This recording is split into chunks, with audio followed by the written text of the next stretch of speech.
This media conference will have presentations from our campaign chairman, Dr. the Honorable Christopher Tufton, our Manifesto and Achievements Committee chairman, Senator the Honorable Kamina Johnson-Smith, and Marlon Morgan, Senator Marlon Morgan, a senior member of the Jamaica Labour Party's Communication Task Force. The Jamaica Labour Party, founded in the early 1940s with a sworn commitment to championing the cause of the masses, including the poor and dispossessed. The current generation, we recommit and continue along that solemn mission.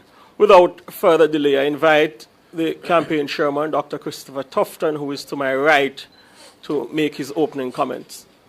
Thank you very much. Am I on? Mike? Thank you. Thank you very much, Abka. And let me just greet my colleagues at the head table and to members of the media. Good afternoon to you all. So I'll just give an update on where we are in the campaign, a general update. First of all, the efforts on the ground continues. I've personally been to quite a few parishes, of course, other leaders, led of course by the Most Honorable Prime Minister and Party Leader Andrew Holness, has been out in the field. The energy is good. The response from the public, from constituents, are positive. We're listening. We are discussing. We are responding. We're making suggestions, and we're pushing the agenda, which we believe is the right agenda for the country, of the Jamaica Labour Party. And so far, we are very confident that there is significant take-up, and we will continue to do so in humility and in a sense of consultation. So that's the sort of tone of the approach that we have taken, and the response on the ground continues to be positive. Over the last few days, of course, we had nominations, so we know it's now official, as the country would know. We have fielded candidates in all 63 constituencies. All went well. They are duly nominated. And we are now in another phase of the campaign, which is to present and reinforce the suitability of our candidates, their talents, their skills, their credentials, their vision for each constituency that they're representing, and their representation, which is characterized by care and compassion, but also competence, with the flagship, of course, being the government, the Jamaica Labour Party's government, overarching support to continue to build on the advancement, the achievements that we have made over the last 9 years. So the nominations went well. The logistics, the implementation from our perspective, from our side, went well.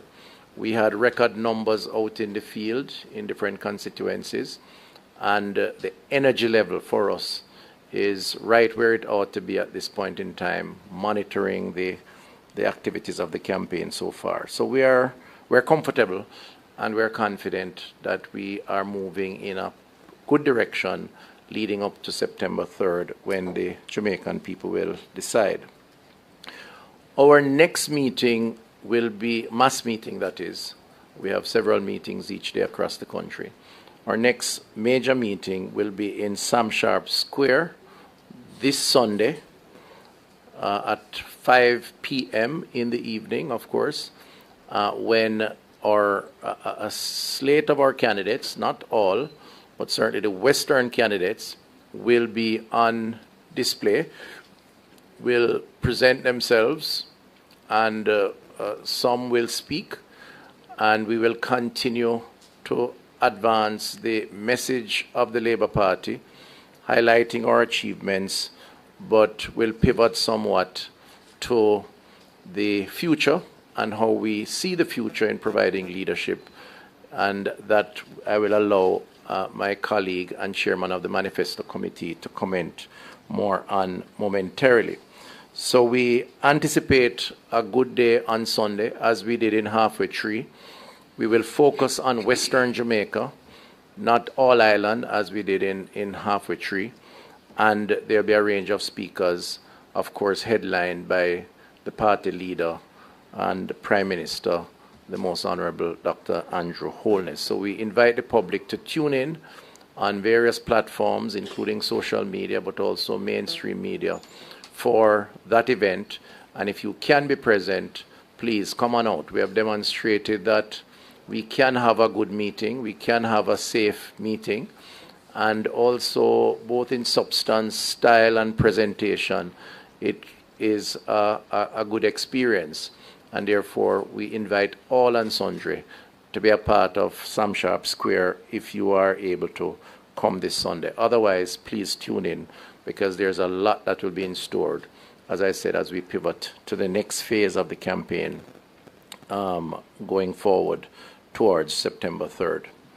I wanted to make a quick comment on some of the utterances that we have been seeing played out in the media space, starting with a comment from the opposition PNP, and specifically from Peter Bunting, who is the shadow spokesperson on national security. And I wanted to highlight this comment because, you know, this country has been kept back to a large extent because of crime and the fear of crime.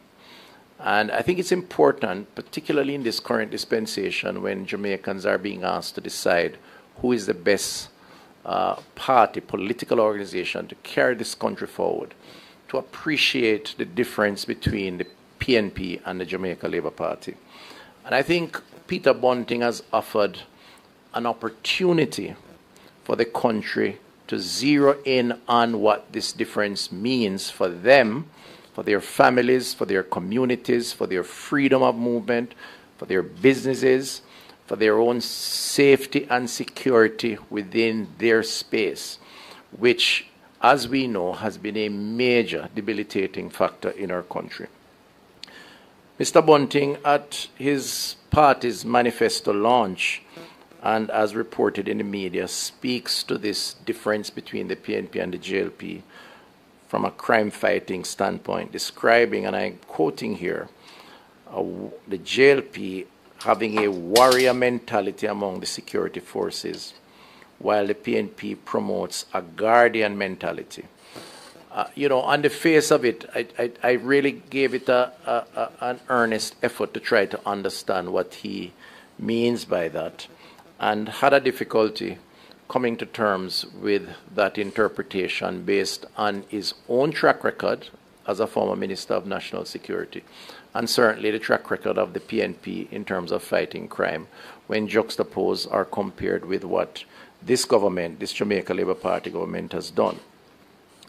Firstly, I want to say that given the heinous nature of the crimes that we have seen in this country meted out on innocent Jamaicans, sometimes it does take a warrior mentality to respond, and to respond within a context, not to disregard human rights, as some would want to claim, but to respond in a way that will recognize the seriousness of these crimes and why it is important to assert yourself as a state, as a police force supported by the army, and indeed by all of us, in order to face down the criminals and the criminality that has been taking place, and to achieve the ultimate objective of making our society safer. So he may, Mr. Bunting, that is, not realize that he may have been complementing the Jamaica Labour Party strategy by recognizing that you have to assert yourselves in the midst of a crisis. And we have had, for generations, a crisis of crime and violence, and it has taken its toll in many ways on our society. His comments, I think, too, are somewhat condescending, not somewhat, but condescending of the security forces, because implicit in what he's saying is that somehow the security forces are conducting themselves in a manner that should not be supported. And that's the interpretation, because let's face it, the government prescribes policy, the security forces implement. They are the operational agency of crime fighting. And in criticizing us as a government, he's also technically criticizing the work of the security forces, even though I've heard him say otherwise. But in this case, this is how it comes across. And he needs to clarify that. We believe that the security forces, based on government policy and government support in terms of resources, in terms of additional manpower, upgrading of stations, additional mobility, additional intelligence gathering, have done a commendable job. And the manifestations of that is the significant reduction in serious crimes, well over 40%, closer to 45% year to date, 43% to be exact, in terms of murders. And that for me means, for us, means a safer society, and a society where Jamaicans can move about more freely and pursue their ambitions in whatever way, shape, or form, particularly in communities where they once had to close their doors early and live in fear. And this is not something to criticize, this is something to commend. And I think that Mr. Bunting is way off course in his description of how we have approached responding to crime and violence. The other thing I'd say is that he needs to be reminded of his own legacy. He needs to be reminded of his own legacy. First of all, we have 318 fewer Jamaicans that have been murdered this year when compared to 2024. That's the 43% reduction year to date. That's a very good thing. And Jamaicans, I think appropriately so, have applauded the work that this government and the security forces have been doing. Gangs in this country have been cut from 300 when the Jamaica Labour Party took office to under 100s. That's the intelligence that have been made public by the security forces. That is a very good thing. If it takes a warrior mentality to achieve that, it means a safer society. And his lack of recognition of that, to our mind, is an indication that he's out of touch. And if his approach is to do otherwise, whatever guardian mentality means, then what it will mean is that we will see a surge in crime and violence again, which is what we don't want. And the Jamaican electorate must be very mindful of that. His own legacy, I think, demonstrates why he speaks the way he does, because he was not very successful when he was at the wicket as the chief minister or portfolio leader for crime. In fact, serious crimes on average increased by some 60% and 20% spike in the final year of his tenure. So Mr. Bunting did not achieve success, and he's on record of saying a range of things as to why, including the need for divine intervention, which we have no problem with divine intervention, but the Bible does say faith without works is a problem. And he clearly did not do the work.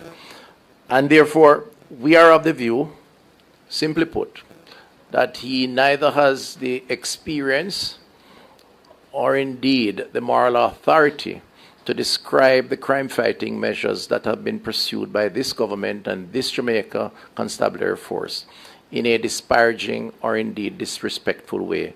And the country, we urge in this very important time, should take note of that, where we are, where we're going, and what we don't want to return to as they decide how to cast their votes on September 3rd. There is a difference. We agree with him. The difference is we are tough on crime and we are getting results. He wants to cuddle in terms of his approach. And as his own experience has shown, he achieved nothing. In fact, crime got worse. I want to quickly comment on another issue that has been a public discussion, which is the public opinion polls that started a few days ago, but yesterday party standings were in one of our daily newspapers. Today, actually. First of all, let's make it clear, we don't attack polls. This is not our position. This JLP party and government, we tend to shy away from speaking too much about polls. We observe, we assess, we listen, and we then determine how we position ourselves in terms of our response, our feedback, and indeed our policies and programs. We observe what is done independent of us, and we conduct our own internally, because it is important for us to recognize a sense of direction and the public's perception of our direction. So I want to make that clear. We have observed those polls, and I'll only comment by saying that based on all the polls that we have seen and those that we have conducted internally, we are comfortable that the Jamaica Labour Party has the momentum going into these elections on September 3rd, and that's a comfortable position to be in, but it's not a reason to be complacent. It's another reason to become arrogant. It's not a reason to feel, as some may be tempted to do, that somehow it is over. That's not our position at all. Our position is we will continue to work harder for the support of the Jamaican people in order to secure a third term, because we believe that the Jamaica Labour Party is the best party at this time to move the country forward. So while these polls do offer some insights, we have also formed insights based on our own internal polls, and we believe that there are some similarities in some areas, and in other areas we have alternative views. But we are comfortable and confident in our approach, in our strategy, and we will continue to pursue that approach and strategy going forward. In the coming days, just before I introduce my colleague, Minister Johnson Smith, you will see the strategy continue to reinforce the positives of the campaign, but there will be some pivoting around other things that we will highlight as part of nudging, encouraging, educating in some cases for persons who may not know the Jamaican electorate as to what this party represents, why Andrew Holness is still the best choice to lead Jamaica into the next 5 years, why we have a team that is competent, and why it is important for us to continue to build on the achievements that this government has made possible, working with the people of Jamaica over the past 9 years. And we ask you to observe, listen. Where you have questions, ask those questions. And it will be our intention to make it as easy as possible for you by creating the necessary platforms for the Jamaican people to have access to information and to make informed decisions come September 3rd. So that's my brief overview and introduction at this point to the next phase. And I'll ask my colleague, Kamina Johnson-Smith, now to take over. Thank you. Thank you, Chair, and good afternoon to everyone who's here with us. Good afternoon, ladies and gentlemen, boys and girls on the younger side who's tuning in nowadays, as everyone gets involved with the interesting and exciting campaign that we are rolling out during this decision-making time. Special hello, special good afternoon, special big up and bless up to our incredible Jamaican community that lives overseas, that is following the campaign closely on social media platforms as well as within traditional media that they access online. We welcome you, welcome everyone, and thank you for sharing time with us and for listening attentively and for always feeling connected to your country. We know that many of you are even looking at how, well, some of you buy your ticket already, we have heard, but others are planning now now that the data is and online of our record of achievements. We printed and distributed about 150,000 now, and of course, thousands have been accessed or downloaded online. They represent, as you've recognized before, that they're about a little over 250 of our achievements. Our policies, our programs, and the actions that we have taken, acts of care that have positively impacted lives all across Jamaica. And as we sometimes say, boy, the JLP is always talking about these policies and programs and these statistics. But we want to assure you that, A, we don't publish our achievements to boast. We publish so that people are informed and able to take an informed decision at this time, that they, in support of democracy, look at the performance of the government, look at the lives impacted, and that they therefore consider that when they decide, when they make their choice on the day. Of course, we are hoping that they will choose Jamaica and they will choose the Jamaica Labour Party. I don't know if any of you have seen that video with this youngster online saying that, he is not only, that he's going to vote for the Jamaica Labour Party because Andrew not only send him go school, but Andrew pay him to go school, that them get Monday to Friday, and get traveling. And he is, of course, speaking about the two-pronged stipend, which is part of the CARE program, which supports the tuition-free and fee-free heart training and certification all the way up to level 4. We not only speak about these programs and announce them, but we implement them and they change lives. And I thought this young man's spontaneous outburst, yes, he has put it in a political context, but it is for him joy, empowerment, and self-improvement. And that's what the Jamaica Labour Party is about. So when we speak about our achievements, it's because we want people to look, share, and enjoy and feel the upliftment that is happening around us. Today, and the booklets, by the way, continue to be in high demand, and people continue to ask us about them.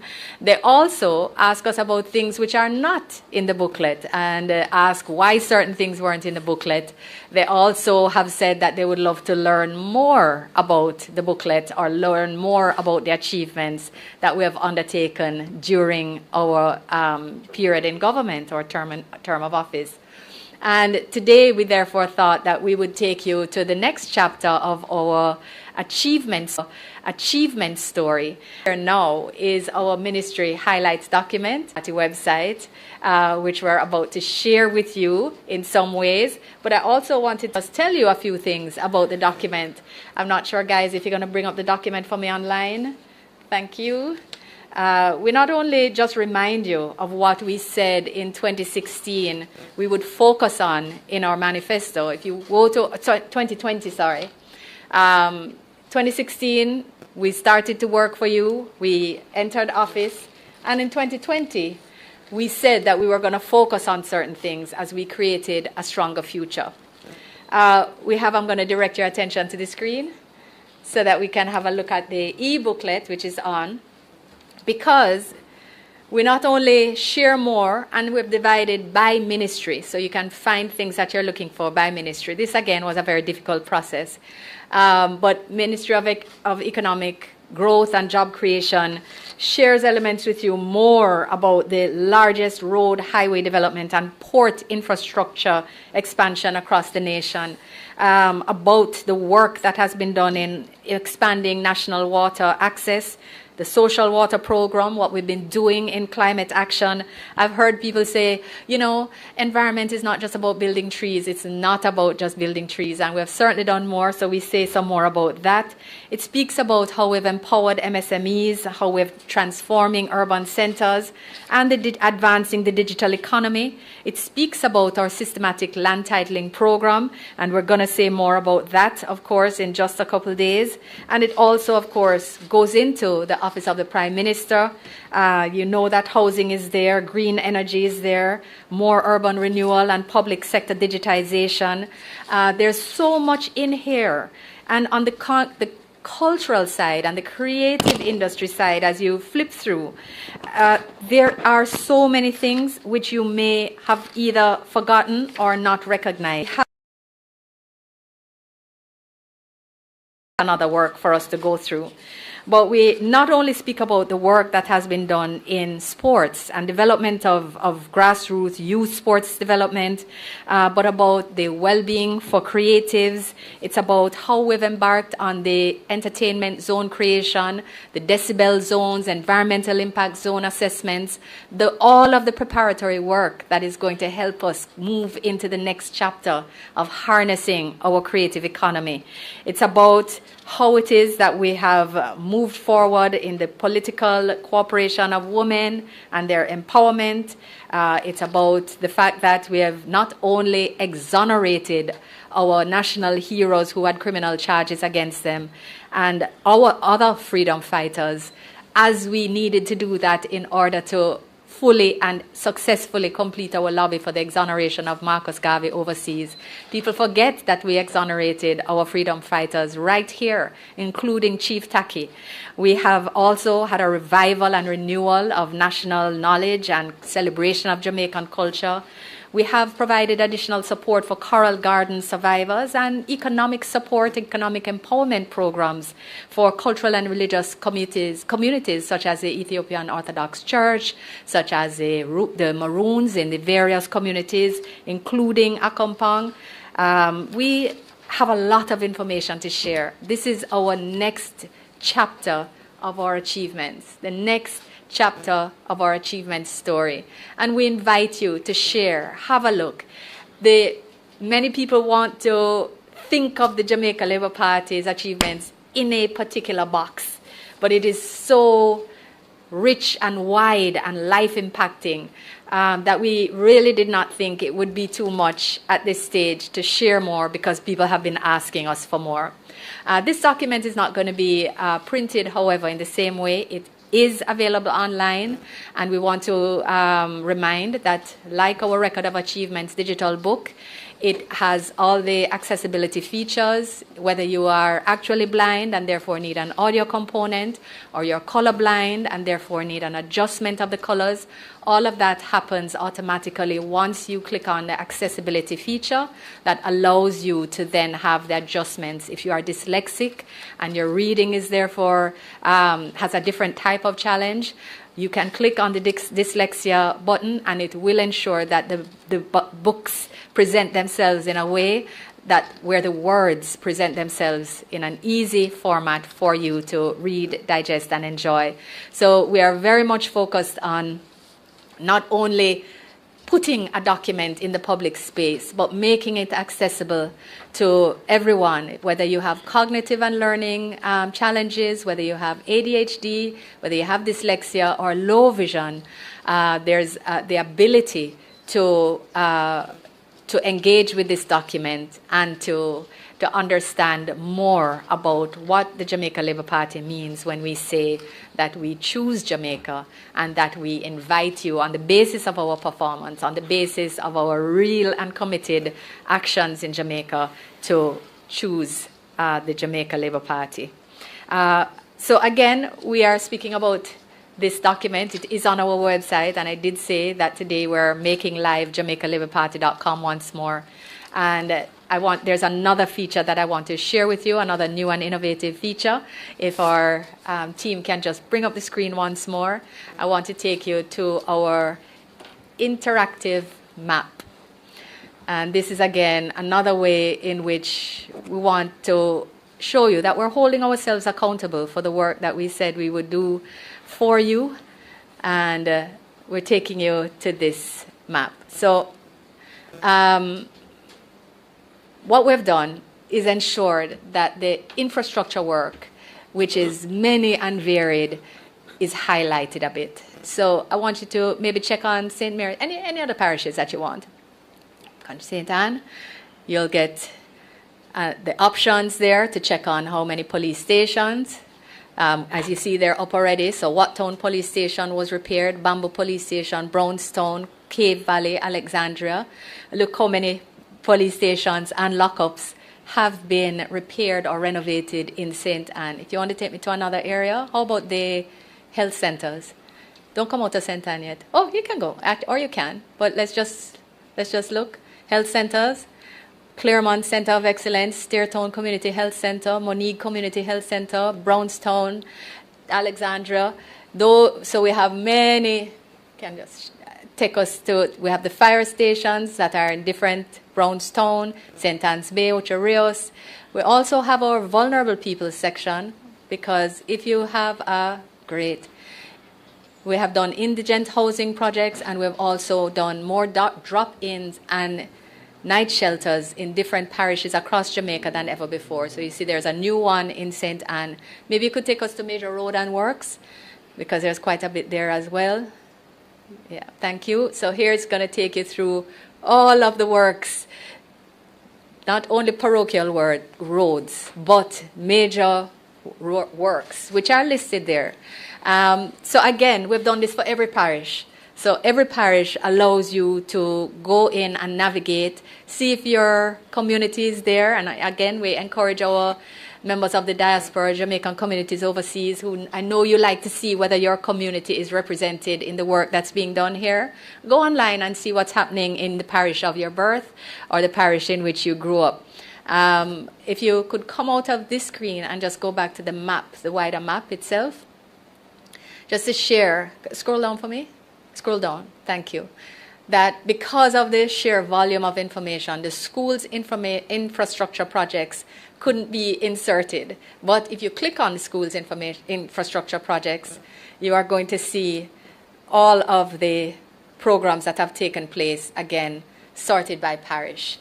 So you can look and see whether you live in Kingston now, you used to live in another parish, and your family still lives there. You can go back and look and say, what's happening there? This is how you hold your MPs accountable. You said, boy, you know, I see this one is done, but what about this one? Or, boy, I didn't realize all of this had happened. Maybe I need to go back and see what other opportunities are there. So we want you to, we are holding ourselves accountable to you. Our achievements, our performance is not about boasting. It is about accountability and about performance and delivery to the people of Jamaica. So we hope that this will not only be a good and useful research tool, but that it will be a real connecting tool for Jamaicans overseas who want to see what's happening, as well as the everyday average Jamaican who just wants to know what's going on around us in the country.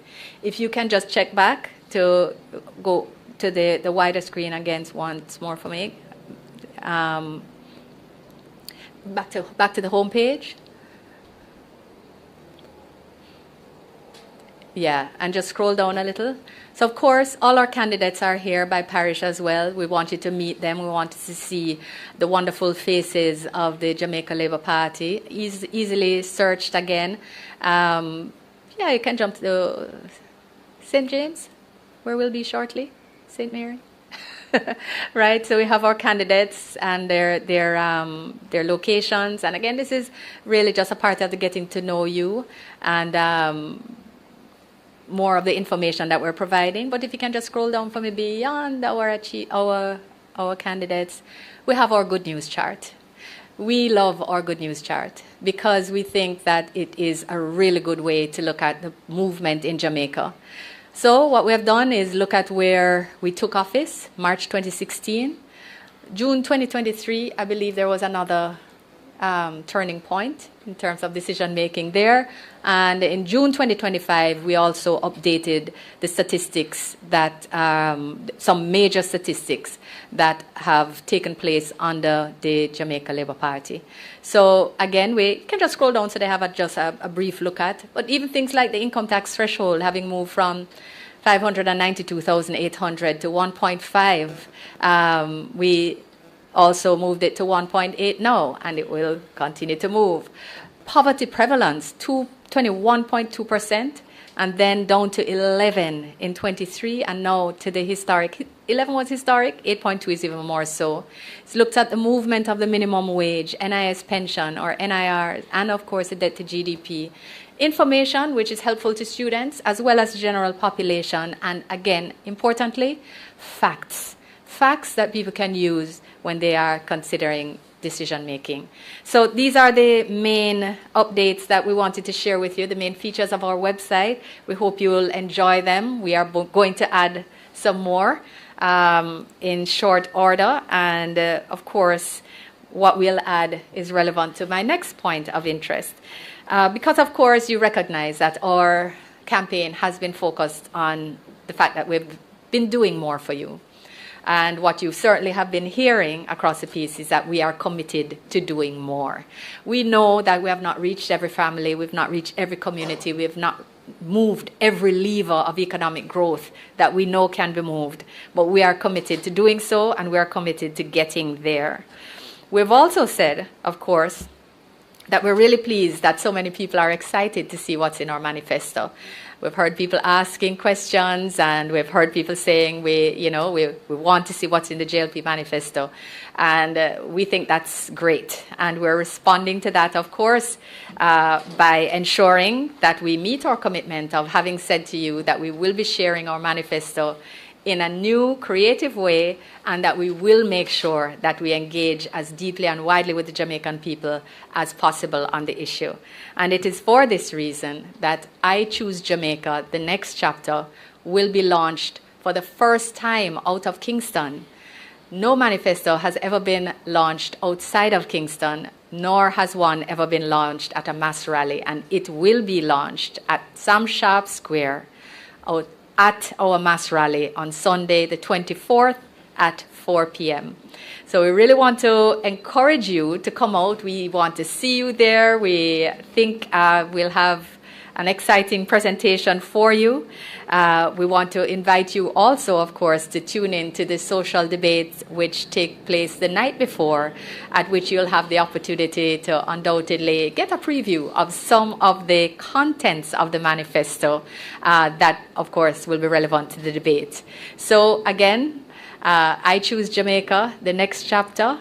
See you at Sam Sharpe Square. Thank you very much, Kamina. And just before we turn over to Senator Marlon Morgan for a presentation on a different aspect of our media conference today, I believe Dr. Tufton has a comment to make regarding the matter of crime. Right. I just want to, I was nudged to say that I made a slight miscall when I spoke to the stats on Bunting's crime legacy or crime management legacy. It's actually 6% per year during his tenure, with an approximate 20% spike in his final year. So just to be very clear and transparent, 6% per year during his tenure increase in major crime, and 20% approximately in his final year. Just to be clear for the record. Senator Morgan, over to you. All right, thank you, Chairman. Good afternoon, everyone. I am here to just convey some remarks regarding the conduct of the campaign, certainly both campaigns, and some related observations that we have made here as Team JLP. Now, by the way we have conducted our campaign to date, I think it is clear to the electorate and indeed the wider public, both here on the Rock and in the diaspora, that it is the Jamaica Labour Party that is being responsible, sober, and dignified in the conduct of our campaign. Indeed, we are the political party that is serious about a peaceful, more harmonious, and orderly Jamaica. It is quite evident that we regard the right of the Jamaican people to exercise their constitutional right and express their democratic will on election day. We have been clear in the Jamaica Labour Party that we will not promote violence, irresponsible conduct, or attack democratic institutions in our beloved country. Team JLP does not promote or endorse bullyism in any way, shape, or form. And if inappropriate conduct manifests, we are prepared to hold our members and supporters to account and condemn any departure from the standards to which we hold ourselves. On the contrary, however, over the past few days, we have seen incidents which confirm that our main opponents, the opposition PNP, is neither suitable nor ready to govern Jamaica. Their utterances and general posture and attitude project arrogance. It reflects an egregious lack of principle, and it signals a willingness, as it were, to engage in acts of intimidation in apparent breach of the code, the political code of conduct. Team JLP has noted reports of a PNP candidate and his supporters appearing to intentionally posture in a way which signaled a willingness to obstruct or otherwise impede a lawful tour being undertaken by our Prime Minister and Party Leader, Dr. the Most Honorable Andrew Holness, and one of our candidates over recent days. We have seen disrespectful declarations by PNP supporters that the Jamaica Labour Party members and supporters, to include our Prime Minister and Party Leader, cannot come into an area which they clearly regard as their stronghold and feel as though they have ownership and superintendence over that area. We have also seen and heard a PNP activist and well-known PNP blogger on social media threatening that he is willing to open gunfire, kill people, and turn Jamaica into Haiti if his party, the PNP, loses the upcoming general election. The menacing and threatening words that emanated while the individual pledged his loyalty to the PNP candidate in St. Elizabeth is indeed disturbing. As law-abiding Jamaicans, we note and welcome reports in the news media that the individual has been taken into police custody. We also note persistent attacks by the PNP on the media, an important and indispensable pillar in our democratic system of governance. We were neither shocked nor surprised by the PNP's subsequent public admission by way of a media release that they have moved to blacklist all proposed questioners from a particular media entity in the upcoming national debates being organized by the Jamaica Debates Commission. Of note, also, is the PNP's desperate, unwarranted, and quite frankly, childish move to report to the Broadcasting Commission journalists merely because they did not want to be criticized or did not like how they were criticized by the respective journalists. These unprincipled actions do not augur well, nor do they accord with the democratic traditions we hold dear and resolve to uphold and preserve as well-thinking and well-meaning Jamaicans. All in all, ladies and gentlemen, the PNP's actions in relation to the press reveal that they are prepared to be vindictive, oppressive, and dictatorial, using political power to exact vengeance and pursue witch hunts. It is important for the public to note that all of these recent acts have come following certain declarations. I speak here of declarations such as a declaration by a misguided PNP candidate that she is prepared for war and, quote, if a war, end quote. And there's also another declaration by another misguided PNP candidate that, quote, she have our man them, end quote, and, quote again, all who switch are going to end up in a ditch, end quote. We condemn in the strongest terms the aforementioned intimidatory, anti-democratic, arrogant, and despicable utterances and actions by the PNP and its representatives. The PNP's entitled approach has no place, quite frankly, in a peace-loving, law-abiding Jamaica where we are committed to elections that are free and fair and, of course, free from fear. It is simply not the kind of politics and society we're seeking to forge here in 2025. However, we are not surprised that there have not been one word of condemnation from the leadership of the PNP, because it was, quite frankly, their very leader, Mark Golding, who set the tone, we believe, for this kind of behavior when he urged his supporters, his PNP followers, to, quote-unquote, get wicked upon them. Because in his words, quote, Labour right now go give up this so easy. And of course, he said those things while noting that he represents a PNP garrison, which he said, quote, give him a strength, end quote. There's also the PNP's embattled and beleaguered General Secretary Dayton Campbell, who uttered equally concerning words when he said over in Darlaston, Westmoreland, some weeks ago, that when people go low or when others go low, he goes lower. That is not the tone that should be emanating from the de facto chief executive officer, CEO of a political party. And of course, we are all well aware that the PNP is up and down the country, banding about the place their new mantra, blood and fire, indicating that they are blood and fire comrades.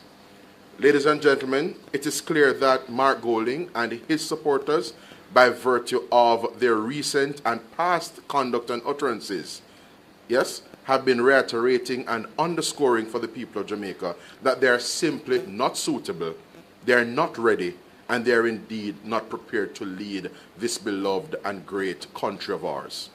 I close by reaffirming that the Jamaica Labour Party remains fully committed to a peaceful general election, an election that is free and fair, and as I said earlier, is free from fear. The way we have conducted our campaign signals that we are committed to the best traditions of peace-loving and harmonious conduct of elections. I thank you. Thank you very much, Marlon, for that comprehensive presentation. A couple of key nuggets from this media conference convened by the Jamaica Labour Party. First, an indicator that our general election campaign is going well, and we're confident that on general election day, we will retain the confidence of the people of Jamaica. And we say that with confidence and humility, even as we continue to reiterate our key messages as we seek to put forward our agenda to the people of Jamaica, and that agenda is solely to improve the lives of as many Jamaicans as possible. Another indicator from our campaign chairman as well, that the Jamaica Labour Party will not be distracted by the publication of polls. We remain focused on the mission of our party to create development and create a better future and prosperity for the people of Jamaica.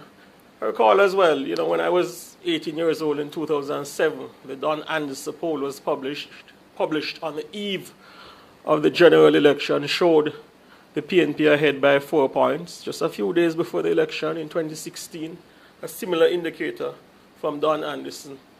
Quite surprising to me that we're hearing on the eve of an election from Don that the Jamaica Labour Party has the momentum. But be that as it may, the key message is we won't be distracted by polls because we're confident in the work that we have put in.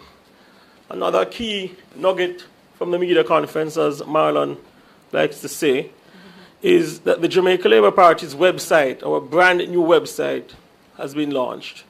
And we fully intend to launch our manifesto, as Senator Kamina Johnson-Smith indicated on the weekend.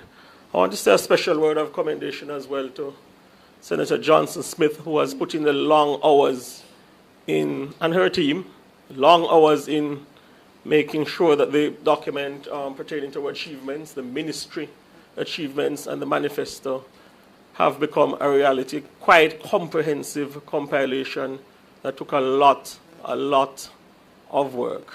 The Jamaica Labour Party is confident in our body of work. We're confident that the people of Jamaica are perceptive and will not be distracted by empty rhetoric emanating from the opposition. And eventually, we will retain the confidence of the people on D-Day. I now open the floor for questions. I ask that you introduce yourself, state the media entity from whence you come, and pose your question.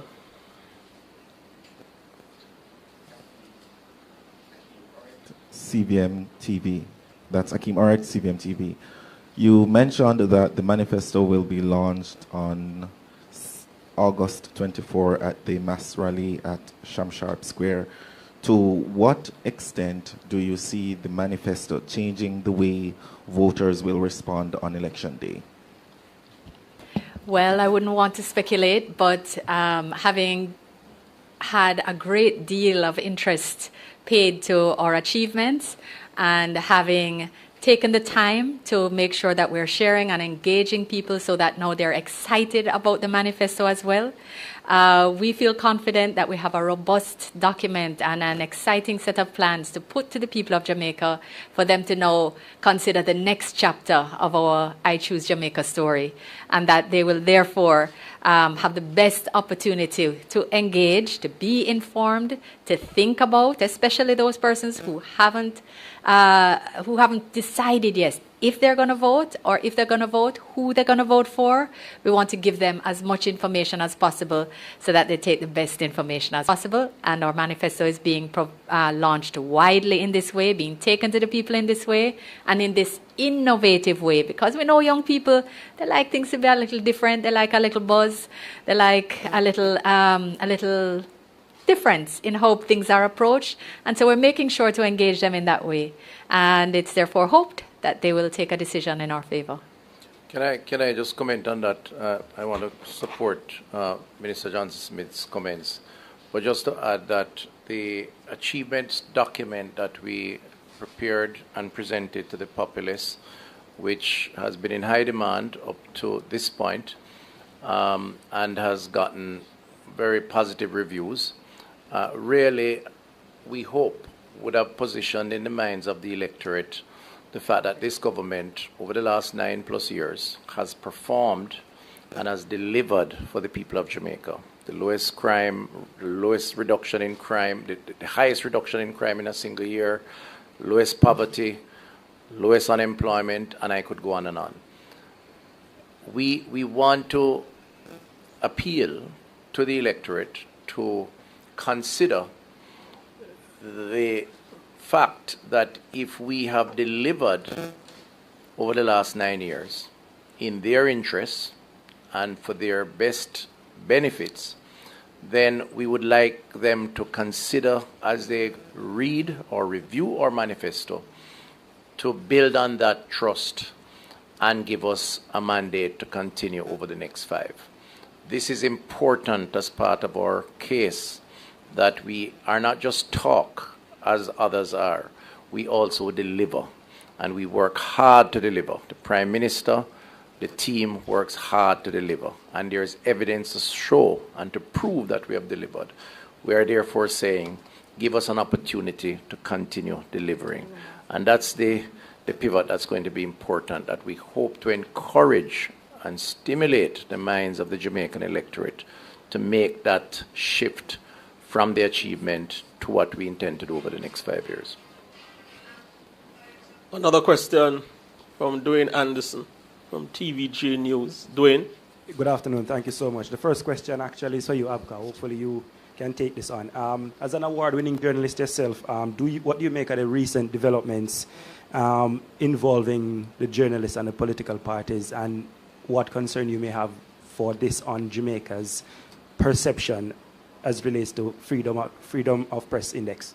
I suspect you are referring to the controversy concerning the national debates. Well, the position of the Jamaica Labour Party is that we are of the view that all journalists from a diverse group of media houses are to be allowed to participate in the national debates.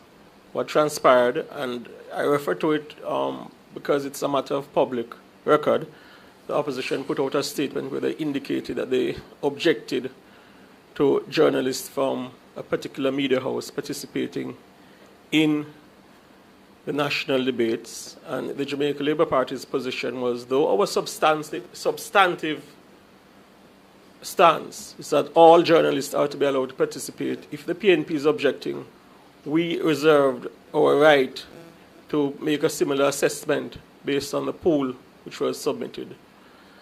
I believe that it is unfortunate, the stance taken by the opposition. It smacks off a sense of arrogance. And I invite the people of Jamaica to consider if the PNP is posturing in this arrogant, dictatorial, and unfortunate manner concerning an important institution such as the media.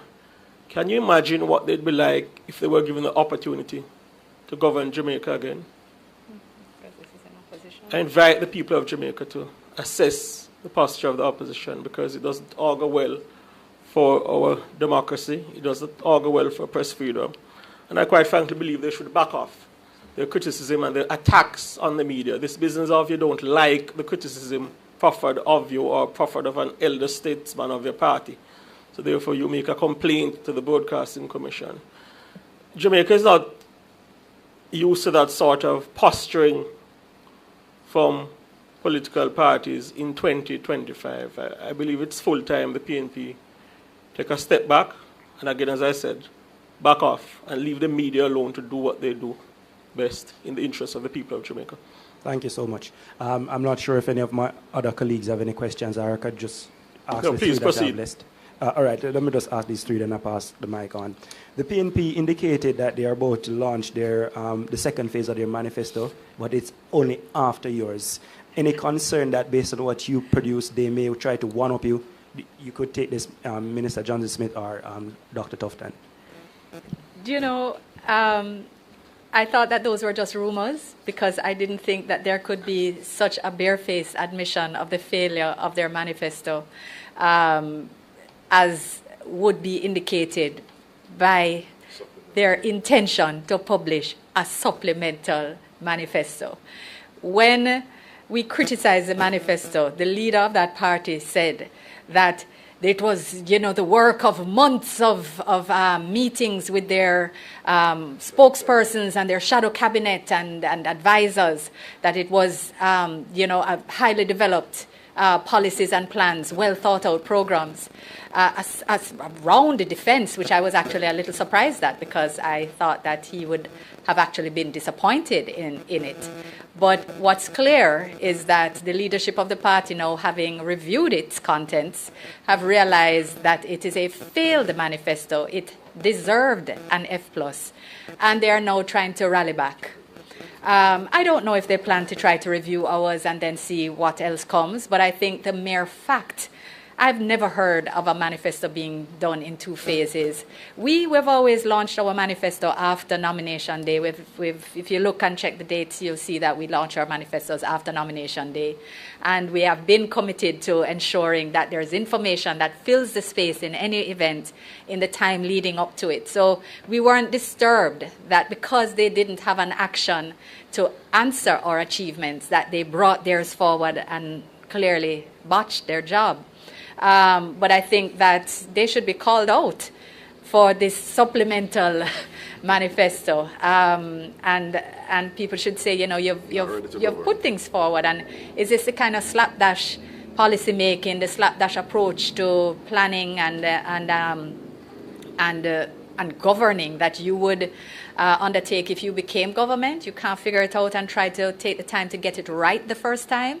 Because that's what we were about, taking the time to make sure we get it right. Not perfect. And, who knows? Maybe we'll find another typo. But the substance of what we have done, the work, the real value of it is clear. And we're confident that the Jamaican people, when they stand the two beside each other, that theirs will continue to be found wanting. And in support of the point made by Kamina Johnson-Smith, I believe the indication from the opposition about a supplemental manifesto is another clear suggestion to the people of Jamaica that they can't be taken at their word. They aren't confident in their policies and plans. They will take one stance today and another tomorrow. They supported an increase in salaries. Mark Golding, the highest paid PNP, the highest paid politician in the country. Then they proposed to criticize it. They welcomed the appointment of Mrs. Holness as Speaker. Then they proposed to criticize it. They suggested an increase in taxes on food imports. And economists indicate that will naturally result in a rise in prices in Jamaica if implemented. Then they backed off it. They suggested an increase in GCT, a 1% increase in GCT. None of those plans have made it to the manifesto. This talk about a supplemental manifesto is an indicator to the people of Jamaica that there can be no confidence placed on the word of the opposition PNP. The good book, I believe, says a double-minded man is unstable in all his ways. And that characterizes the posture of the Mark Golding-led opposition. Thank you so much. I'm happy that you mentioned that situation involving wages. I want to ask a question, use it as a segue to ask Dr. Tufton, what do you make of the situation involving the public sector workers? Are you in any way worried that this powerful block of voters could be angry going into the election and possibly vote against you? I think that the Prime Minister has articulated the position of the government on this issue. He has made it clear that he will be fair, or certainly the government will be fair in the negotiations.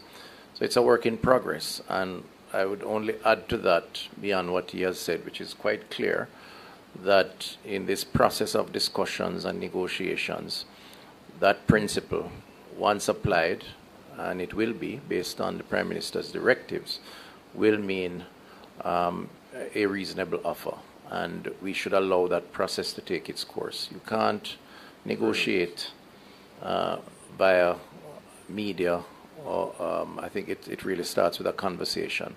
And I think the Prime Minister has set the tone, and that tone augurs well for all parties involved.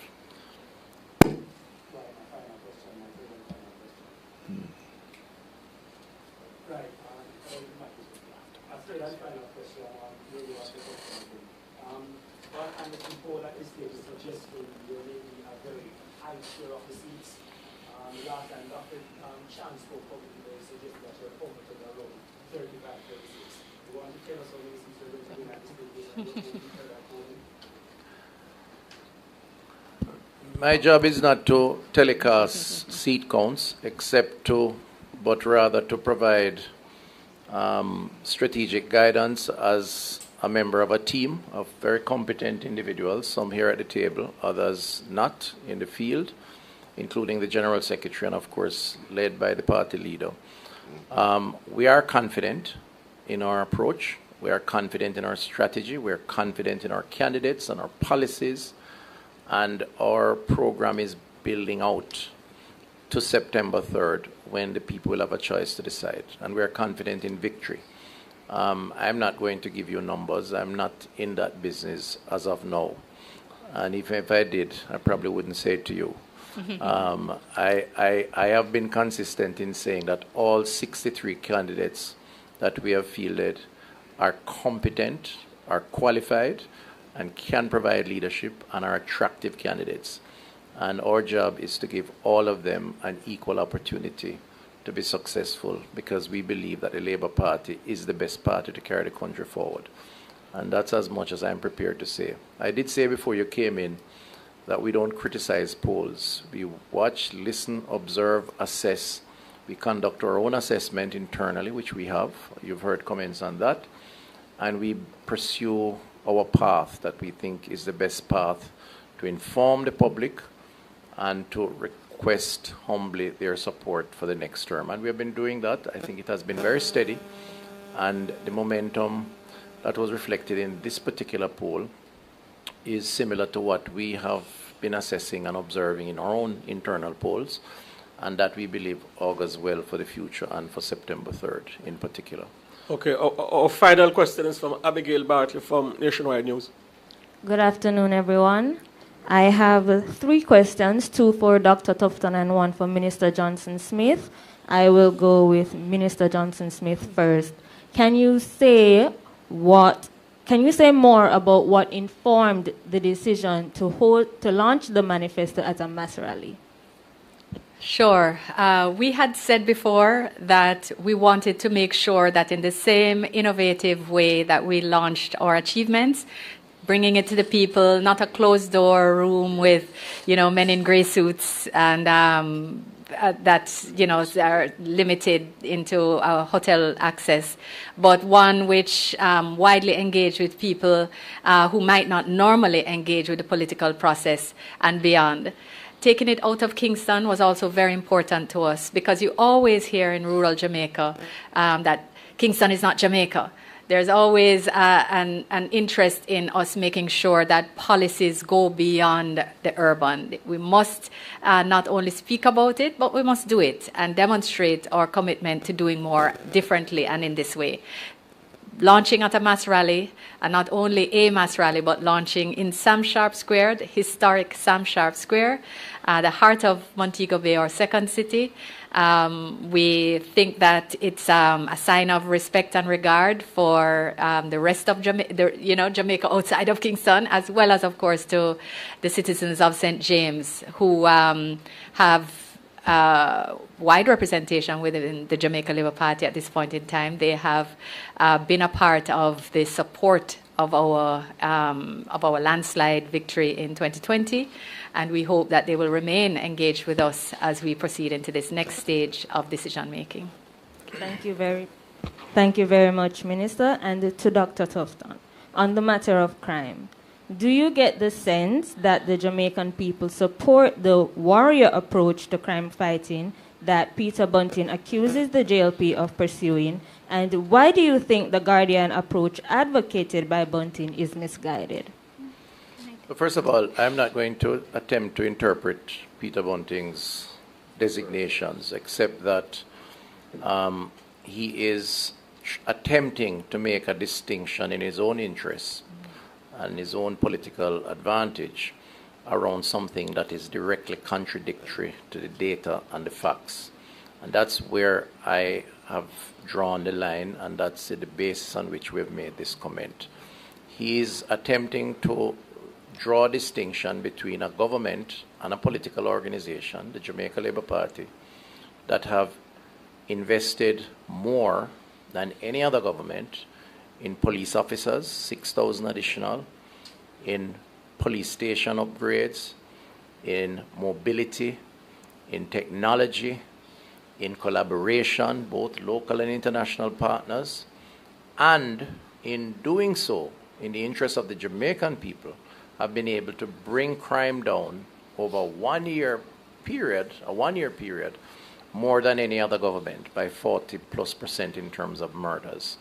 And he wants to juxtapose that against their own stewardship of, under his personal stewardship, of a 6% on average increase in violent crimes, approximately 20% in his final year, of his own utterances around the relying on divine intervention, as opposed to the efforts that are necessary.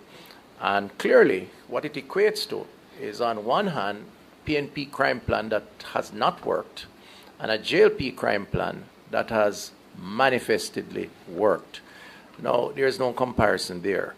Now, if he's hinting at other issues, he will have to explain. But for us, what is most important to the Jamaican people and to our responsibility as a government is to reduce the fear of crime and to reduce crime itself, because there are so many implications positively around that. And beyond that, there is no argument done, basically. I think the Jamaican people would have more confidence in us based on what we have done than with the utterances of Peter Bunting. And I wanted to make that point clearly. May I make a point, please? Sorry. Go ahead, Senator. Just to say thank you. That on the point, I think that we can state that unequivocally, the Jamaica Labour Party government did them with the right equipment to ensure that they're able to gather intelligence, and also that crimes can be properly prosecuted when they apprehend criminals. We are also guardians. We're guardians of the citizens of Jamaica, the law-abiding citizens of Jamaica, against the gangs. We are crystal clear who the bad guys are. And we believe that the people of Jamaica are happy with a 40% reduction. We want to bring it down more. And we know that the gangs are directly responsible for 70% or more of the murders in Jamaica. And it is only if we support the security forces in taking it to them that we will be able to bring that down so that communities can thrive. Who does he think the gangs are? They are the people who suppress communities so that the young people can't thrive. These citizens have the young people, the children who grow up hearing gunshot, who don't now hear it. Trust me, we are quite clear where it is that our protective instincts and our guardianship lies. It is we guard the rights of the people of Jamaica. Thank you. And the Prime Minister and Dr. Horace Chang, the National Security Minister, have been very clear that even as we support the protection of the human rights of every single Jamaican, the Jamaica Labour Party administration is aware that the security forces, the men and women of the JCF and the JDF, who put their lives on the line to protect our citizens on a daily basis, they are dealing with individuals who are prepared to import or attempt to import thousands of bullets and hundreds of guns into Jamaica. Individuals who are prepared to shoot at the men and women of the JCF and the Jamaican citizens and take their lives in the most callous manner. And the Prime Minister and Dr. Chang have been clear that the men and women of the JCF and the JDF can be confident that they have the support of this administration, that when they are confronted by violent criminals, to respond decisively and protect themselves and the Jamaican citizenry. Final question. Yes, my final question for Dr. Tufton. What's your assessment of the debate teams going into the political debate starting Saturday, and how has preparations been going? My assessment, well, we have the better teams, clearly. Our teams aren't just not a function of individuals. Our teams are teams that have had the opportunity to provide leadership and have been the force behind this achievement document, whether directly through portfolio responsibilities or indirectly through supporting the rest of government. And therefore, we believe that they are in a very good position, the best position actually, to articulate around these achievements and why Jamaica is better off under the Jamaica Labour Party. So we're confident, we're comfortable, we're not taking it, we're not lightly, we're not being complacent, and we're preparing, So we look forward to the debates. Thank you very much. Thank you, Dr. Tufton. The Jamaica Labour Party remains committed to putting in place more policies which enumerate to the benefit of the people of Jamaica. We urge the people of Jamaica to look at our track record and continue to choose Jamaica and choose the Jamaica Labour Party, even as we reiterate our commitment to do more for the people of Jamaica. Thank you much to our media partners who attended this media conference, and we thank the viewers online in Jamaica and overseas. Have a very good afternoon. Okay. Thank you. That's it. Good.